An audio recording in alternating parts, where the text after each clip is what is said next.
my friends and I are going to San Remigio. It's a town in the north of Cebu. So we were invited kay naming migo nga adto siya mag-spend sa iyang birthday dito in their own resort.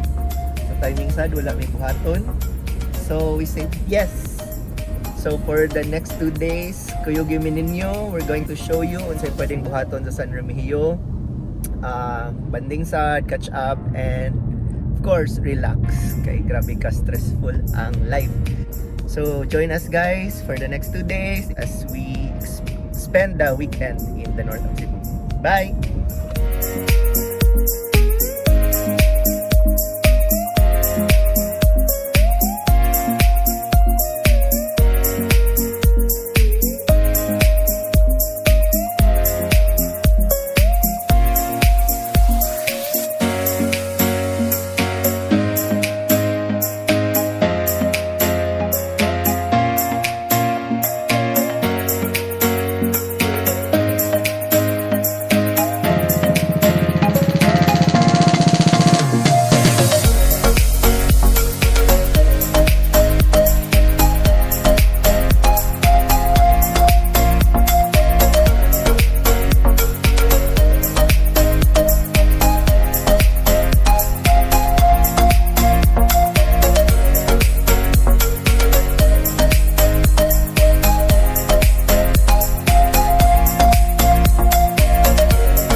Hi guys!